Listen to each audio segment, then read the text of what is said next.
अक्सर ये सवाल मन में आता है कि देश के इतने बड़े बड़े फैसले ये सब लिए कैसे जाते हैं। देखिए, ये प्रक्रिया ना काफ़ी लंबी और उलझी हुई होती है। लेकिन कभी कभी इतिहास का रुख सिर्फ एक कागज़ का पन्ना बदल देता है। आज हम एक ऐसे ही दस्तावेज की कहानी समझने की कोशिश करेंगे जिसने भारत की दिशा हमेशा हमेशा के लिए बदल दी।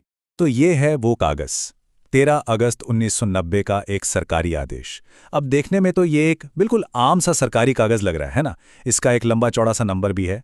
लेकिन यकीन मानिए, इस एक पन्ने ने पूरे देश में एक ऐसी बहस छेड़ दी जिसकी गर्मी सालों तक महसूस की गई। तो सवाल यही उठता है कि आखिर इस एक आदेश में ऐसा क्या था। इसने एक पूरे देश को मतलब दो हिस्सों में कैसे बांट दिया। यही सवाल इस पूरी कहानी की जड़ है और इसी का जवाब हम ढूंढेंगे। तो ठीक है, शुरू करते हैं। इस एक कागज़ के पन्ने के पीछे की कहानी को ना परत दर परत खोल कर देखते हैं। और सबसे पहले ये समझना ज़रूरी है कि आखिर ये फैसला था क्या।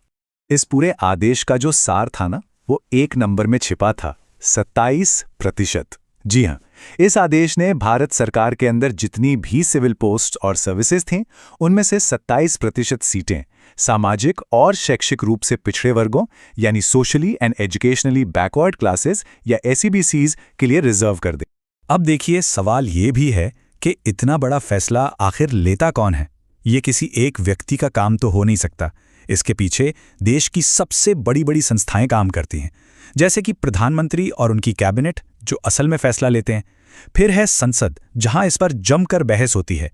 और आखिर में राष्ट्रपति, जो देश के प्रमुख होने के नाते इस पर अपनी मोहर लगाते हैं। लेकिन ये फैसला कोई रातों रात नहीं लिया गया था।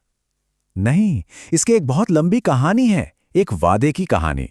तो चलिए जरा समय में पीछे चलते हैं और इसकी जड़ तक पहुंचते हैं। इसकी शुरुआत होती है साल 1979 से। तब भारत सरकार ने बीपी मंडल की अध्यक्षता में दूसरा पिछड़ा वर्ग आयोग बनाया। एक साल बाद 1980 में इसी मंडल कमीशन ने अपनी रिपोर्ट दी और उसमें साफ साफ सिफारिश की गई कि एसईबीसीज के लिए 27% आरक्षण होना चाहिए। अब ये सिफारिश कई सालों तक ठंडे बस्ते में पड़ी रही, इस पे चर्चा होती रही। फिर आया 1989 का चुनाव। जनता दल पार्टी ने इसे अपने चुनावी घोषणा पत्र का हिस्सा बनाया, एक बड़ा वादा किया और हुआ भी वही। 1990 में चुनाव जीतने के बाद प्रधानमंत्री वीपी सिंह की सरकार ने इस सिफारिश को लागू करने का फैसला कर लिया। तो मतलब साफ था, ये फैसला सिर्फ एक सरकारी नीति नहीं थी, ये एक चुनावी वादे को निभाने जैसा था। जनता दल ने अपने घोषणा पत्र में एकदम साफ लिखा था कि हम वादा करते हैं कि अगर हम सत्ता में आएं तो हम मंडल आयोग की सिफारिशों को लागू करेंगे। तो सवाल यह है कि एक चुनावी वादा सरकारी आदेश में तब्दील कैसे हुआ। इसकी भी एक पूरी प्रक्रिया है। देखिए, सबसे पहले नई सरकार ने संसद में अपने इरादे का ऐलान किया। फिर 6 अगस्त 1990 को यूनियन कैबिनेट ने इस पर अपनी औपचारिक मोहर लगा दी। इसके बाद प्रधानमंत्री वीपी सिंह ने संसद के दोनों सदनों को इसकी जानकारी दी और फिर वो फैसला कार्मिक और प्रशिक्षण विभाग को भेजा गया, जहां सिविल सर्वेंट्स ने कैबिनेट के फैसले के हिसाब से पूरा ऑर्डर तैयार किया और एक अधिकारी ने सरकार की तरफ से उस पर दस्तखत कर दिए। और बस जैसे ही यह आदेश जारी हुआ, पूरे देश में एक जबरदस्त बहस छिड़ गई। ये एक बड़े टकराव और संघर्ष का दौर था। ऐसा लगा जैसे इस एक आदेश के आते ही पूरा देश दो हिस्सों में बंट गया हो। एक तरफ सड़कों पर जोरदार विरोध प्रदर्शन हो रहे थे, तो दूसरी तरफ उसके जवाब में भी प्रदर्शन हो रहे थे। अखबारों के पन्ने, टीवी चैनल्स, सब कुछ सिर्फ इसी एक मुद्दे पर बहस से भरे हुए थे। माहौल इतना गर्म हो गया था कि हर गली, हर नुक्कड़, हर चाय की दुकान पर बस एक ही चर्चा थी। और इस बहस की गूंज कितनी गहरी थी, इसका अंदाजा इस बात से लगाया जा सकता है कि ये उस समय के मशहूर अमूल के विज्ञापनों तक में पहुंच गई। एक विज्ञापन में देखिए, रिजर्व शब्द पर मजाक है, तो दूसरे में कोटा की बात हो रही है। मतलब साफ है, ये मुद्दा अब सिर्फ राजनीति या अखबारों तक ही सीमित नहीं था। ये आम लोगों की रोजमर्रा की जिंदगी का, उनकी बातचीत का हिस्सा बन चुका था। तो आखिर ये पूरी बहस थी किस बात पर? देखिए, दो पक्ष थे।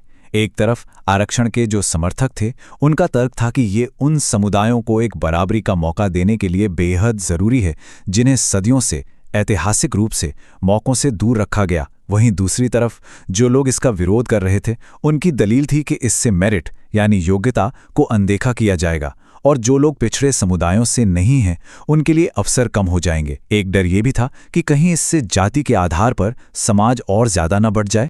अब सोचिए, जब एक देश किसी मुद्दे पर इस तरह से बन जाए तो फिर समाधान कैसे निकलेगा? यहीं पर कहानी में एंट्री होती है हमारी तीसरी सबसे बड़ी और मजबूत संस्था की, हमारी न्यायपालिका यानी जुडिशरी। तो जैसा कि अक्सर होता है, जब देश बटा हो और सरकार के किसी फैसले पर बड़ा विवाद हो तो मामला आखिरकार एक ही जगह पहुंचता है, सुप्रीम कोर्ट। जो लोग और संस्थाएं इस आदेश के खिलाफ थीं, उन्होंने देश भर की अदालतों में केस फाइल कर दिए। उनकी बस एक ही अपील थी कि अदालत इस आदेश को गैर कानूनी घोषित करे और इसे लागू होने से तुरंत रोके। अब सुप्रीम कोर्ट ने क्या किया कि इस आदेश के खिलाफ जितने भी अलग अलग केस थे ना, उन सबको एक साथ जोड़ दिया। और इसी एक साथ जुड़े हुए ऐतिहासिक केस को आज हम जानते हैं Indira Sahni and others versus union of India case के नाम से। तो सालों तक चली सुनवाई के बाद आखिरकार 1992 में सुप्रीम कोर्ट ने अपना फैसला सुनाया, और यह फैसला बहुत दिलचस्प था। पहली बात, कोर्ट ने कहा कि सरकार का 1990 वाला ऑर्डर कानूनी तौर पर बिल्कुल सही है, यानी वैलिड है। लेकिन कोर्ट ने साथ में सरकार से यह भी कहा कि उसे अपने ओरिजिनल ऑर्डर में कुछ बदलाव करने होंगे। वो बदलाव क्या था? कोर्ट ने कहा कि पिछड़े वर्गों में जो लोग संपन्न हैं, मतलब क्रीमी लेयर में आते हैं, उन्हें आरक्षण के फायदे से बाहर रखा जाना चाहिए। और ये देखिए, ये है वो बदला हुआ आदेश। सुप्रीम कोर्ट के फैसले के बाद 8 सितंबर 1993 को सरकार ने एक नया मॉडिफाइड ऑर्डर जारी किया, जिसमें कोर्ट के सारे निर्देश शामिल थे। और इसी के साथ ये जो बड़ा विवाद था वो खत्म हो गया। तब से लेकर आज तक यही पॉलिसी हमारे देश में लागू है। तो इस पूरी कहानी से हम क्या सीखते हैं? देखिए, ये सिर्फ आरक्षण की कहानी नहीं है। इससे कहीं ज्यादा ये कहानी है हमारे लोकतंत्र की और उन संस्थाओं की, उन इंस्टीट्यूशंस की जो इसे चलाती हैं। तो ये राजनीतिक संस्थाएं यानी पॉलिटिकल इंस्टीट्यूशंस आखिर होती क्या हैं? अगर बिल्कुल आसान शब्दों में समझें तो ये वो सारे इंतजाम हैं, वो सिस्टम्स हैं, जैसे हमारी सरकार, हमारी संसद, हमारी अदालतें, जो देश के लोगों की भलाई के लिए बड़े बड़े फैसले लेते हैं और फिर उन्हें लागू भी करवाते हैं। और इस पूरे मामले में हमने इसी सिस्टम को काम करते हुए देखा है ना। देखिए, कार्यपालिका यानी कैबिनेट और प्रधानमंत्री ने एक बड़ा पॉलिसी डिसीजन लिया। विधायिका यानी हमारी संसद वो मंच बनी जहां इस पर चर्चा हुई, दबाव बना, और आखिर में न्यायपालिका यानी सुप्रीम कोर्ट ने आकर इस पूरे झगड़े को सुलझाया और ये पक्का किया कि फैसला संविधान की हदों के अंदर ही रहे। ये हमें लोकतंत्र के बारे में एक बहुत गहरी बात सिखाता है। ये जो संस्थाएं होती हैं ना, ये किसी भी बुरे फैसले को जल्दबाजी में लेना मुश्किल बना देती हैं, लेकिन ये एक अच्छे फैसले को भी जल्दी लेना उतना ही मुश्किल बना देती हैं। हाँ, ये प्रक्रिया धीमी हो सकती है, जटिल हो सकती है, पर शायद यही लोकतंत्र की खूबी है। इसी को तो चेक्स एंड बैलेंसेस कहते हैं। और एक बात हमेशा याद रखनी चाहिए कि लोकतंत्र में इन सारी संस्थाओं को जो ताकत मिलती है ना, वो आखिरकार हम लोगों से ही मिलती है। तो आखिर में एक सवाल के साथ छोड़कर जाते हैं। लोकतंत्र का ये जो धीमा और कभी-कभी उलझा हुआ सा सफर है, क्या ये इसकी खामी है या फिर यही इसकी सबसे बड़ी खूबी है?